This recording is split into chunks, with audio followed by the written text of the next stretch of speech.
Welcome to Build. I'm your host, Matt Forte. We are here live at the Build Studio in New York City. I am so freaking excited about this one. I'm going to jump right into it. Look, if Wikipedia is to be believed, not too long ago, Jamie Morton's father asked him to his study, where he handed him several chapters of a novel he had been writing under the pen name Rocky Flintstone. As Morton read on, it wasn't long before he realized with shock and, I imagine, equal parts confusion and horror, that he was reading the first chapters of his father's erotic literature novel, Belinda Blinked. Those chapters became a full book. One book is now somewhere, between 6 and 8. Those books have been read aloud amongst friends as a podcast and subsequently heard by upwards of nearly 100 million people, probably more than that at this point. My Dad Wrote a Porno is hilarious, a little off-putting, educational, and the most binge-worthy podcast I've listened to since Serial. Currently in the midst of their world tour, you can experience My Dad Wrote a Porno live at Town Hall in New York City tonight and tomorrow. Ladies and gentlemen, please make some noise. We are super lucky to have with us Jamie Morton, James Cooper, and Alice Levine.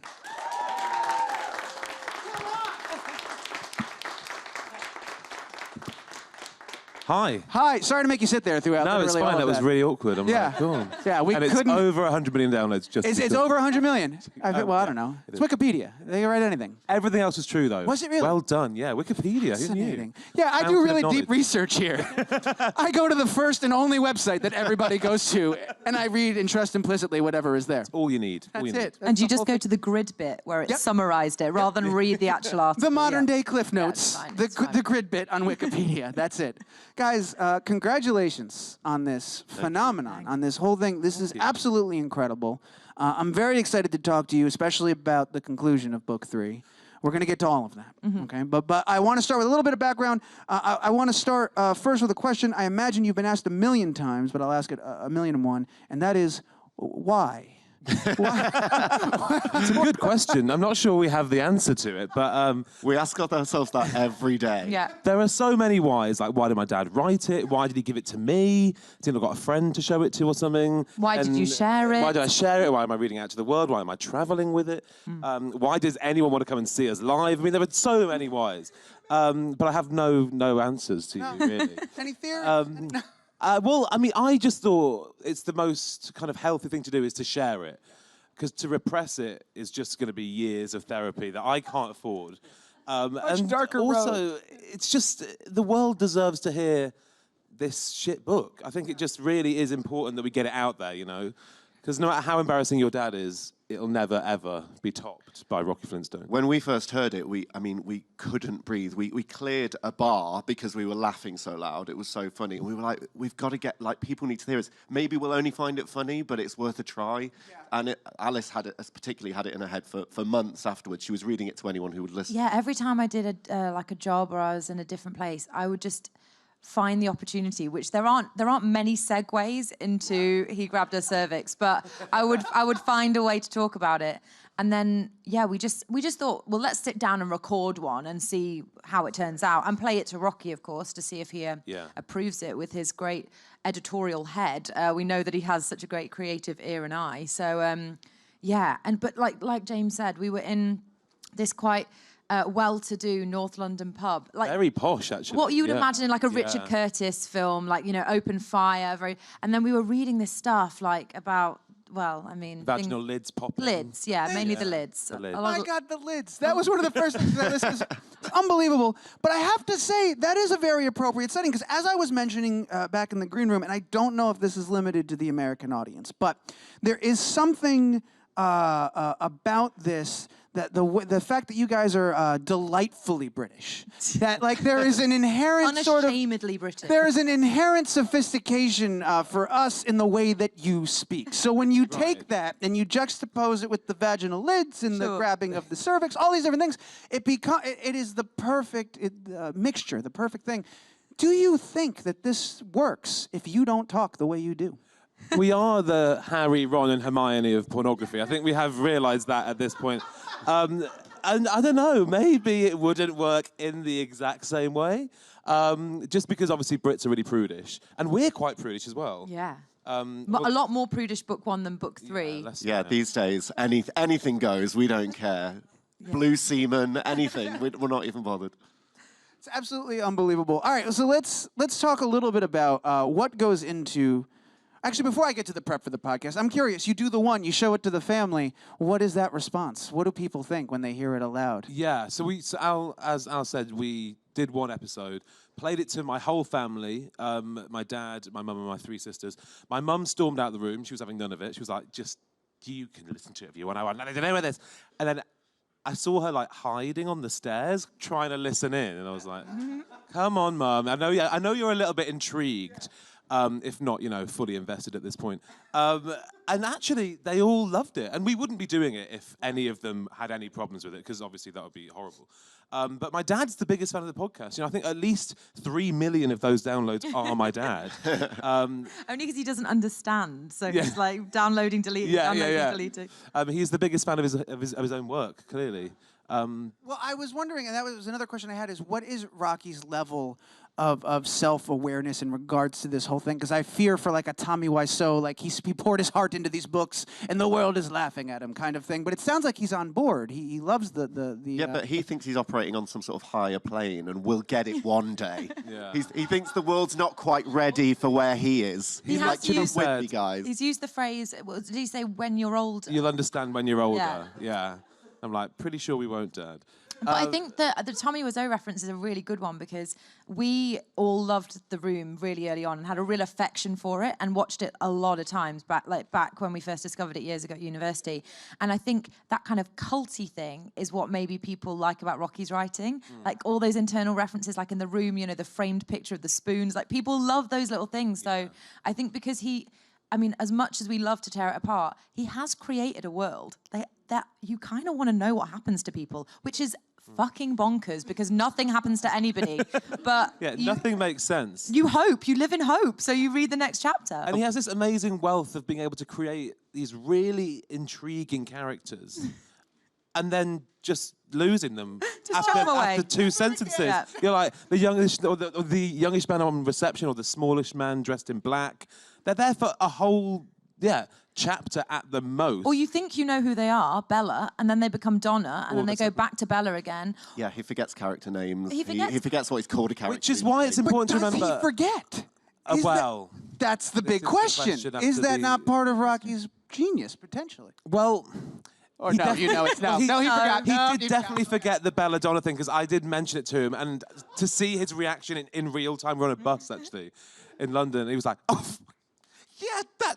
Oh God, you got me there, Jamie." And I was like, "Oh my God!" Because he's usually got an answer for everything. Yeah. Usually he, retrospectively explains stuff away, which is quite good. Yeah. Where he's like, no, that was on purpose. But that one, he's like, nah. But it's also... Oh, sorry, James. No, I was just going to say, he doesn't read anything back. He types it, then he hits print, and it's gone. Yeah. There's no proofreading. Which is why it's important when people are like, your dad followed his dreams. No, he didn't.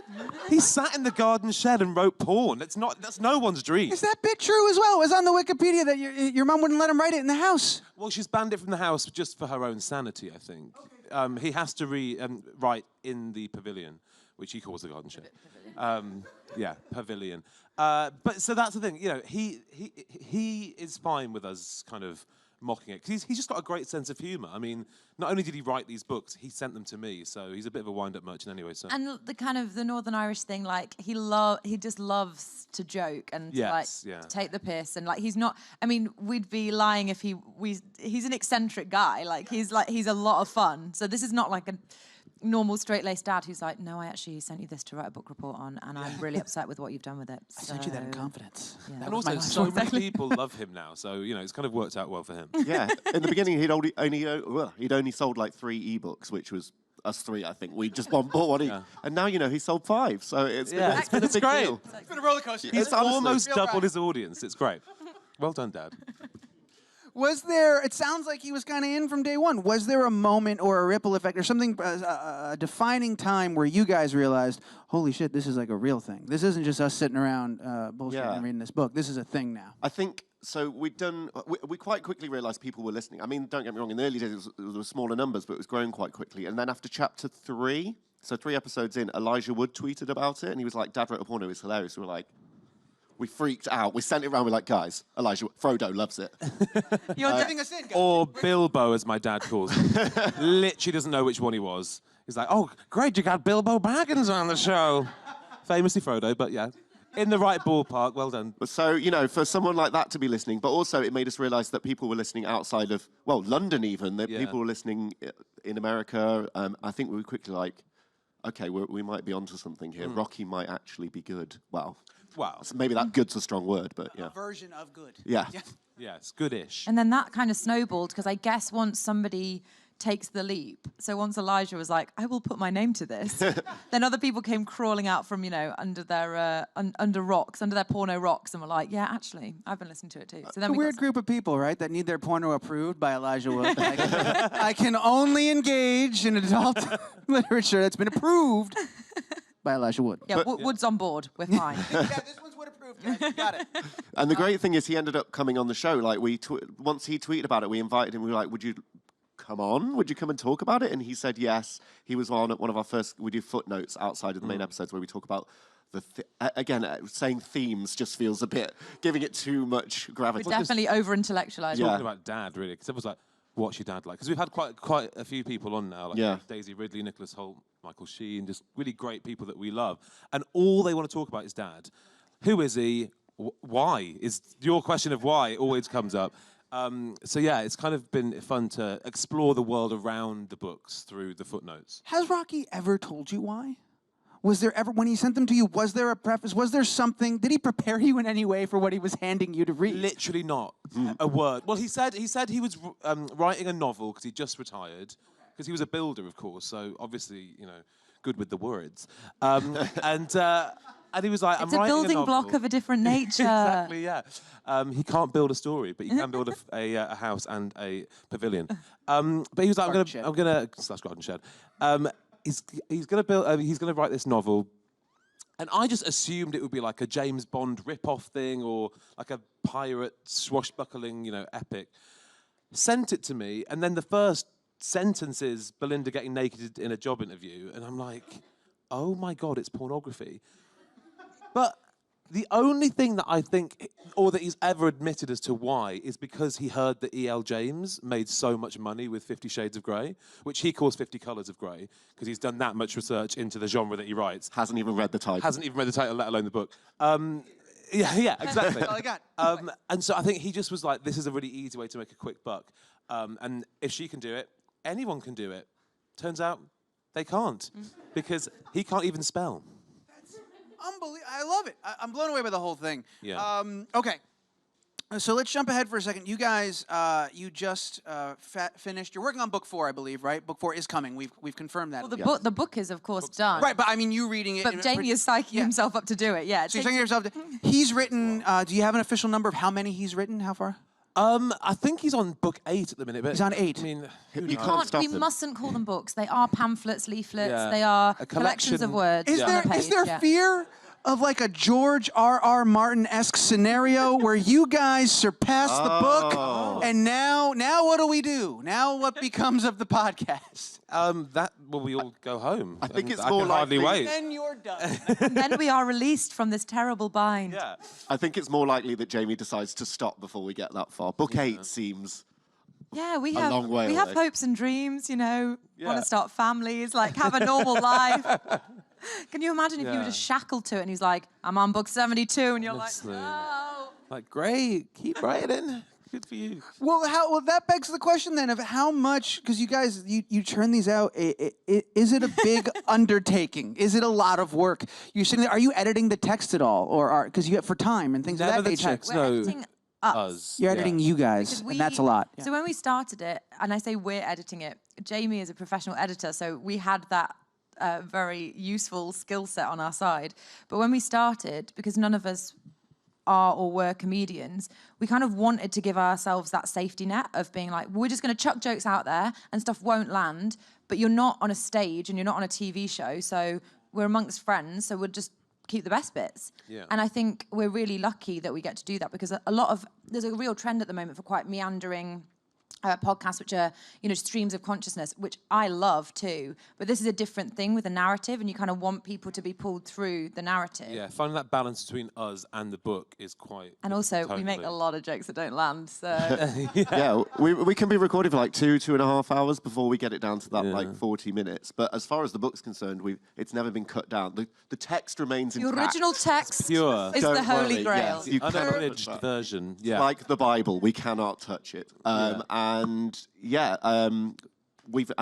he keeps delivering. We always say, like, as long as there's one thing per chapter that makes us go, what? I mean, and there's more than one often, but as long as we've got that one thing, we're on to winning. Because we only hear it on the day as well. Like, Jamie reads it to kind of get his head around the grammar and the spelling. Yeah, just how I can actually read it. You have to know beforehand. Yeah. You can't discover it in the moment the way they can. No, I'll be ill. But there's very little. Purge. The perfect thing is the very little prep. We just rock up and do it, which is ideal. Yeah. I do the least prep. I mean, these two do lots of stuff. I literally just rock. I sometimes make them dinner to try and balance it out. Yeah, that's true. Yeah. How sweet. Yeah, it's nice, right? Well, let me ask you this, because you were saying there's a lot of jokes that don't land. One, I Would you imagine like to hear some? let's run through the I have list. a whole bank of them. I'm going to make a whole podcast just of those.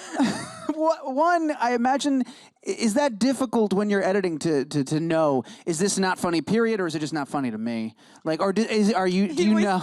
He always, sorry to interrupt, he always says mid-record, he's like, that's not going to make it in.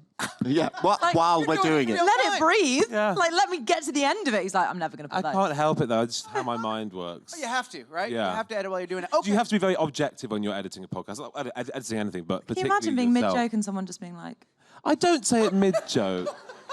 I let the joke build to a place where it's clearly going nowhere, and then I say something.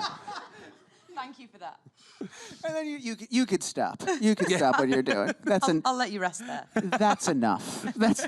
Well, okay, then that leads me to my next question is, going into the live show where you don't have the opportunity to edit yourselves now, I went back and listened to the podcast before your first live show where you were all very nervous. Have the nerves subsided? Have you developed that muscle? Have you strengthened it? Did you do any of the terrible tips from that podcast? Check your posture. Smile a lot. Sorry, Yeah. posture. How's your posture right now? You must be very nervous. Well, you have to come to a live show because we're on your doorstep. So you have to come. Now we're in New York. I think what's really nice about it is obviously when we read it on the podcast, it's in isolation. And so we're making each other laugh, and that's really fun. But when you get that reaction from a room full of perverts, oh my God, there's nothing like it. So it takes on it's just another form. It's not the podcast, but in a room with people. It's a completely different entity. And we wanted to do something that would let us explore these visual flights of fancy that obviously we can't do on the podcast. But what surprised us quite early on was how engaged people were. Like, because we never thought of doing it live. An opportunity came along. We were like, okay, let's explore this. And when we came to do our first show, like, people were dressed up as characters, as concepts. Someone came dressed as a garden trellis from a maze. Yeah. Someone came dressed as a nipple, which was amazing. Well, last night, two brothers came dressed as blinking eyes. Like, they cut eye sockets into their shirt over their nipples. That were pneumatic, that like moved. They just went up and down like that. It was extraordinary. We just stood in the street for ages just like... Yeah, they're amazing. So they're really invested. And what we also wanted to do was just not do just a live podcast record. It's an actual fully immersive stage show. It's a show on Broadway. It's this big musical number. Yeah. A cervix dances across the stage. Yeah, can clits. Yeah, everywhere. No, that would be disgusting. 78 costume changes. Yeah, but it is like a big comedy show. It isn't just us reading and sat there for an hour and a half. Yeah, so we get people up on stage to recreate elements of the book. Yeah. We try to involve the audience as much as possible, and they keep volunteering, and I don't know why. They're fools. They don't know what they're volunteering There's for. a bit They're where like, James goes, can somebody help me up here? And everyone's like, and you're like, what are you doing? Wait till you find out what it is. What are you could be doing? asking you to strip naked. And we do. Okay, so was that, going into day one, was that sort of like the mission? Okay, we're going to do this live show as a big production.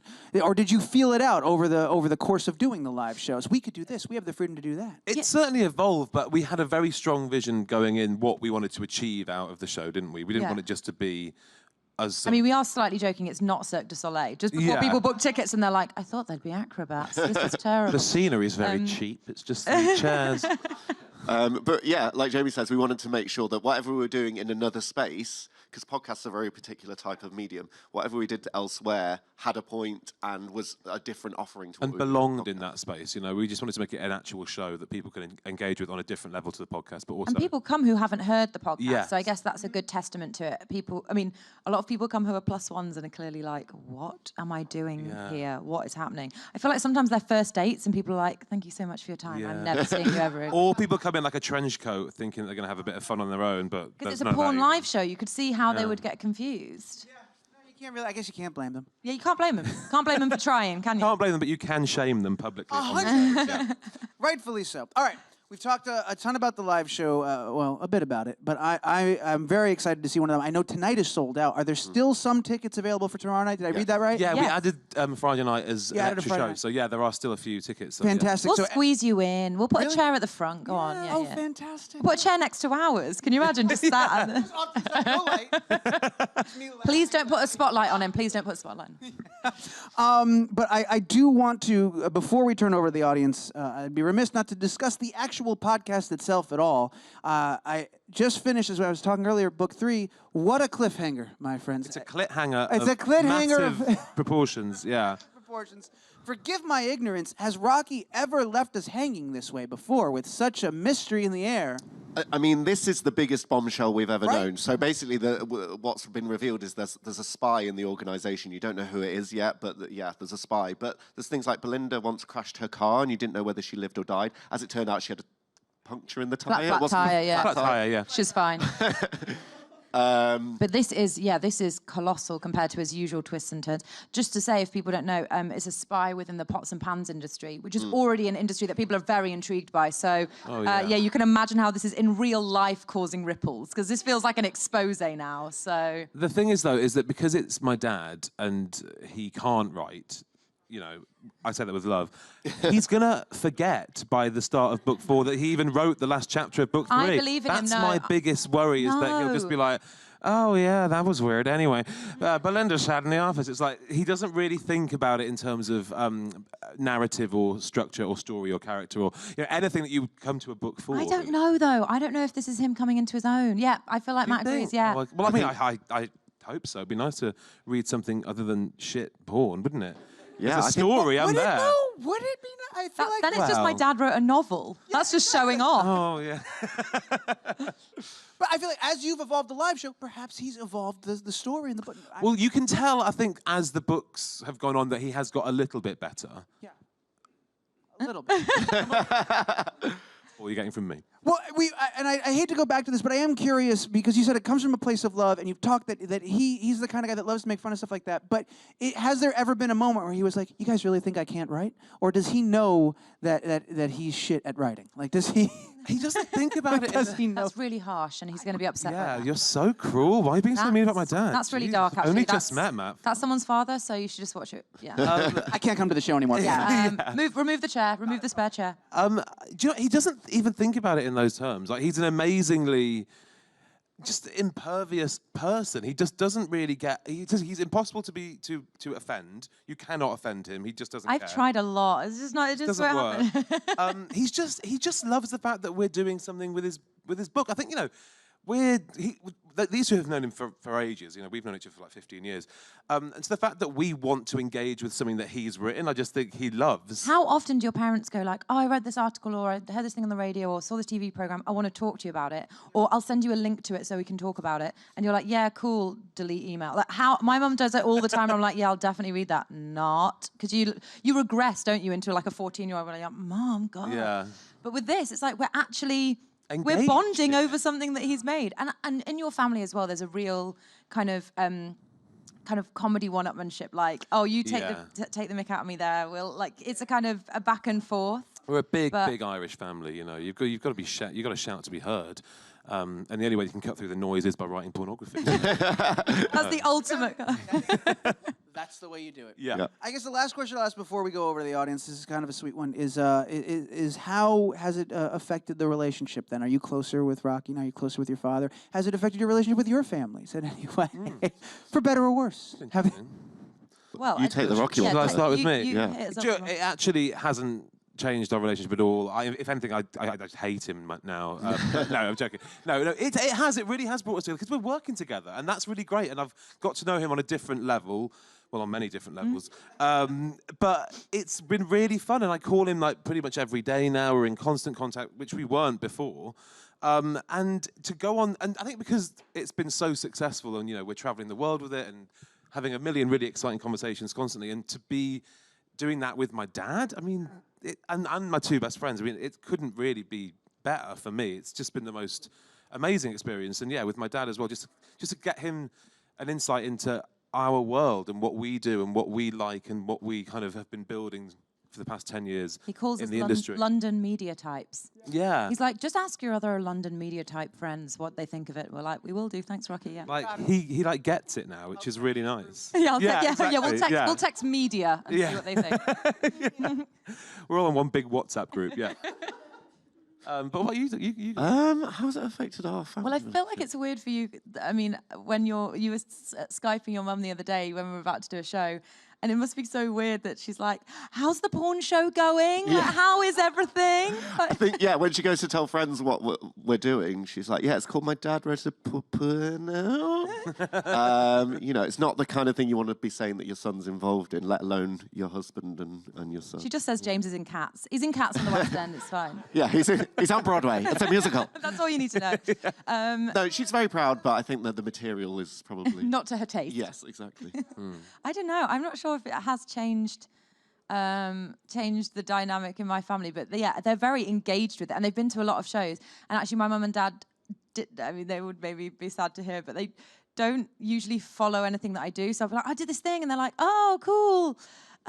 Great, bye. And you're like, did you watch it? Did you hear it? No. And this, they're really into. So I think they're going to come to 3 shows in a row, which I think, that's much, unhealthy, isn't it?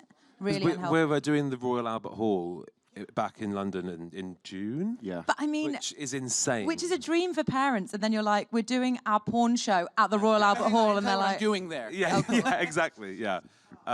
Yes, they have to come to that one. So they are coming, yeah. Yeah. They're gonna sit in a box. They're very excited. Very fancy. Look at that.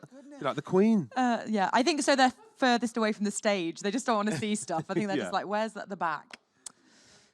Well, that's going to be a fun moment at the end of that show where you get to go, and my parents are here. Yeah. Everybody. Well, we did one because mine haven't been to very many, but we did one, and James's mum was like centre front row. Like right in my eye line. All we could do was look at her So there's a face. bit where you're like, yeah, and like his just, hey Angela, hey, She you're was right. crying at points. She had a head in her. It was awful, yeah. But you're like, I can't, I've just said fuck like 3 times and I've just come, and then you're like, yeah, I'll catch you after the show. It's so nice to see you. Yeah, great, So good to catch up. Yeah. Awful. Well, fantastic. I'm going to turn it over to the audience. One last time, though. Friday, you added the show, so there's still some tickets available for the Town Hall show in New York. So anybody listening or watching locally. And I'm sure people will walk out during the interval tonight because they're so repulsed. So if you want to come for the second half, then Just fill in. just fill in the gaps. Yeah, Be fine. ready for that. Yeah. I read this. I don't know if this is true or not, but all proceeds, of course, go to support the asses and donkeys. Is that right? Yes. Is that? Yeah. Okay. There we We're also doing Toronto as well, aren't we? We're doing Boston, Chicago, and Washington D.C. as well. Yeah, so we're in the midst of a North American tour. That's so exciting. Yeah. Well, congratulations on the tour, on this, on everything, guys, and thank you for making this and doing this because it's just an absolutely wonderful show. Honestly, it has saved my commute. And I really enjoy it. I look forward to it. I really, really do. So I'm excited for the next one. Let's turn it over to the audience. We've got some mics in the room. I believe our first one's going to be right here. Hi. Hi. Hello. Hi. Thank you for providing such a wonderful family bonding moment every week for me and my daughter. Oh my God. Yes. Yes. How old are you? 16. 16.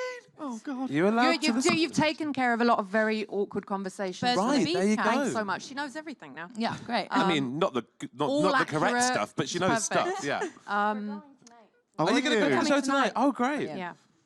16. She can get in, right? Yeah. That's fine. We'll sneak her in the back. It's fine. I'm sort of fascinated, though, by your mum and how she really feels about it. And does she listen? You're her son. Does she read it? Is she appalled? Is it like... It's a complicated dynamic, I think. She doesn't listen to it. She doesn't read it. She doesn't know about it. She doesn't... but She just kind of, well, my mum's a really interesting person. Like, she doesn't really care. Not that she isn't really proud of me and my dad, but she's so busy doing her own stuff and has this whole other kind of life that she doesn't really engage with it. She's a bit like, yeah, you guys do it. And she said something once, because I was getting a little bit nervous. Like, once kind of Daisy and Elijah were coming on the show and it was getting a bit bigger. I just took her to one side one day and I was like, Mum, are you okay with it? And she was like, yeah, I mean, I've never let your dad tell me how to live my life, so I'm not going to start to tell him how to live his. And that's so good. I just love that. They just have a very chilled kind of... They are a team, and she's just really proud. But she is also the boss. Oh, yeah. She absolutely is the boss. So the day that she says it's done, it's done. Yeah. So we just have to, we have to keep Wilma on the right side, because I feel like she could just be like, I'm shutting this whole thing down. Yeah. And, you know, it's great that we're, like, playing all these shows. I mean, she's wonderfully supportive, and she actually got to the point where we did a batch of merchandise, like T-shirts and stuff, and she was in the kitchen, like, folding up all the T-shirts, putting them in the envelope. So she does get involved in her own way. I always wonder if she's, like, planning the spin-off. She's, like, secretly writing the My Mum Wrote a Porno. He's like, no, yeah, you enjoy this. Yeah. Book 12. But no, she's great. I have to ask a potentially gross question here, and I think it's been asked before. But they say that you should write what you know. Hey, next question. Next question. Anyone else in the audience have a question? Have you had to cope with that Exactly. potentially at some Yeah, point? 'cause surely my some of God, this. where has this come from? You know what the really good thing is that, you know, if this was about writing what you know, my mother would be dead. Because you can't grab a cervix. You can't do anything in these books. So I know it's not real. That's Well, you that's don't know. That's It the might- weirdly he might have comforting done some of No, it. I know. I don't know. Yeah, It calls hasn't into done any of question it. what does Rocky Yeah. know? Because Because he's made 4 kids, so we know he's done it 4 times. Bare minimum. That's the minimum. That's min. Yeah, exactly. But, it's impossible. We know That's he's a the tit comforting man. We thing. know he likes Stop breasts. It. Yeah. Stop it. He come loves on. a breast. We know that. That's a fact. I'm not being mean. We know that. We're just talking facts. We're just talking facts. That's all this is. Yeah, you're right. There's Cool, empirical great. evidence, Loves guys. boobs. Great. Well done, Dad. This is the only thing that gets you. Is really it does. really I'm makes sorry. you Go into Just because you can kind of desensitize yourself to it a lot of the time until you have Alice Levine in your ear being like, your dad wrote it, your dad wrote it, your dad wrote it. It's like, I do know that, thank you. There are moments, because some of it's so ludicrous that you're laughing and you're like, this is just plucked out of the sky. But there are moments when he's talking about like a 69 where you're like, that's your dad. Oh my gets God, real. that's your dad. Think about it, gets real, and you're like, Yeah. oh, But it okay. isn't real, because he said a 69 is a 69 because it's the shape of a naked lady. He doesn't know what he's talking about. So it isn't really him either, in a way. There was a whole chapter about sex toys, and it made me start to wonder what he's got in his drawers at home. Okay. You know, the bedside table. Are we done? I think we're... That's time. Next question. We have another question coming for you right here. Hi. Hello. Hi. So for live shows, if you can choose a celebrity to read it, who would you choose? Ooh, Oh my God, that's a good one. that'd be great, because that would mean that I wouldn't have to go. So that's brilliant. He's looking for an out, so that Yeah. would be... I feel like someone with a real kind of voice. Maybe like Ian McKellen Ian or someone McKellen. who has like a real command of the English language. He'd be fun. Belinda blinked. Yeah. You shall not pass. I really like Oprah's voice. I feel like Oprah would be good. Yeah, I feel like she'd bring a warmth to it. Oh my God. Do your Oprah impression, James. Tom Cruise. Be great. Yeah. You don't need her. No. You don't need her. We've got James. Yes, that is a good shout. You kind of want a characterful, rich voice, don't you? Yeah. Who would you suggest? Thinking about Morgan Freeman. Morgan Yes, Freeman. Yes, excellent. that's a good Very choice. good. Do you have an in there? Could we? Yeah. Okay. Maybe he's on that WhatsApp group of the media. Oh yeah, he'll be on the media. That's WhatsApp. where I would Yeah, it's fine. Yeah. It's fine. Absolutely. We have time for one more. One more question. Here we go. Hi, I come bearing an online question from from Graham. From an This anonymous. is not my question. Is this like I an did not know auction where- where it's like this is from a rich benefactor? No, his name is Graham. And it doesn't really provide much context. It just says, could there be a movie? Ooh. That's a good question. Yes, and as you know, everyone who comes on the show as a footnotes guest who's an actor, they all take a role because they want to be involved badly. And yeah, we are talking about doing things. We've had some very We were in LA last week, weren't we? had Had exciting conversations. exciting meetings. Yeah, so something is afoot. We can't really talk about it in much detail, can we? Annoyingly, yeah. Not yet, but I think it lends itself to having a visual element. Yeah. But then And now that we know that Morgan's interested, I think that really Freeman, changes Oprah stuff. Winfrey. Yeah, it's gonna be. Yeah. So tell Graham, did you say? Tell Graham not to worry. It's in hand. It's in hand. Yeah. And whoever plays Belinda, I mean, I feel like Belinda is the role of a lifetime. It's the kind of stuff that could get you your Oscar. So we're going to have offers. Oh, yeah. Yeah. For sure. Yeah. It's so layered, isn't it? And she's got, I think, total 2 lines of dialogue. Yeah. So It's all in the face. Yeah. just a follow-up to that, The is body that parts. something that would help you exercise some of the awkwardness or amplify it to see it realized and rendered in flesh and bone before you that these things are happening now? That's a good question. Jamie could never see the movie if there Yeah, was a movie. I think I'd have to just, duck out of that particular creative endeavor. Yeah, I don't know. I hadn't really thought about it. Now I am. sorry. And that's worrying for me. But yeah, I'm sure I can handle it. You must be I we've got read it so often far enough. into it now. There must be points where you're just like, I've kind of forgotten it's my dad now. Peaks and troughs, yes. Sometimes then something will just hit you, and like Al says, it's the specificity of some things he says, or it's a turn of phrase that he uses a lot. Like, And the evolution, like obviously at the beginning, it was just that we were just so shocked that your dad was saying things like a runnel of liquid trickled down her lower left thigh. I mean, that's just repulsive in itself. But then by book 3, it's not so much the shock factor, but just the stuff that comes out of his brain that could only come out of his brain. Some of the names. The name. I mean, the names. Chiara Montague has lived. Chiara Montague. Has lived with me since it's fantastic. When the characters have blue cheese fish mousse for lunch. I'm like, what is blue cheese fish mousse? I would never eat that. It sounds disgusting. Well, is there something? All right, last thing we'll do, and then we got to wrap it up. Is there a particular thing that you cannot get out of your head, something that has stuck with you throughout this entire process? A line, a singular line, something that repeats itself, almost like a song that won't leave your brain. yeah, mine is definitely when he describes the nipples of the Duchess as being as large as the 3-inch rivets which held the hull of the fateful Titanic together. That will never leave me. Like, So literally much. like So that. rich. So rich, so much going on there. Some of which you want to delve into, some of which you want to just not ever talk about ever So again. sad. So very sad. Well, some of my dad's family died on the Titanic. Some of my family died. What on the a Titanic. tribute, though. What a tribute. Yeah, I think it was an homage. It's what they would have wanted. Do you have one? I think mine is someone's giving someone a blowjob. Can I say blowjob? I said whatever it. you You said it. It's too late. Hi, Angela. Hi, and James's mum. The line is, she took him completely into her mouth, tasting the flesh of mankind. The flesh of mankind is like biblical. Oh my God. Mine is, and they always laugh at me because I'm so bad at remembering it. Like I think because of your brain, like obviously gets rid of trauma, like to try and protect you.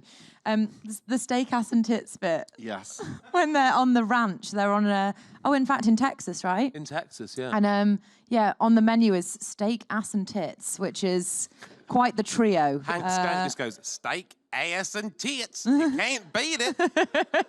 In my I great believe the Texan steak accent. for eating and the ass and tits is just for fun. For dessert. Yeah, Yes. for dessert. Yeah. Dessert, absolutely.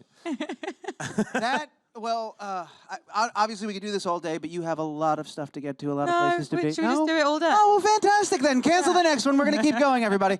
Sincerely, thank you. Thank you so Thanks for much for having being us. here. Goodness. Before you get out, I'll say one last time, guys, you can still get tickets, Town Hall, for tomorrow night, so check it out. Is there a site or anything you guys want to plug that I didn't hit before? MyDadWrotePorno.com. It's got everything on there. There we are. That's it. Fantastic. Everybody, please make a ridiculous amount of noise. Jamie Morton, James Cooper, Alice Levine, thank you so much. Thanks for having us.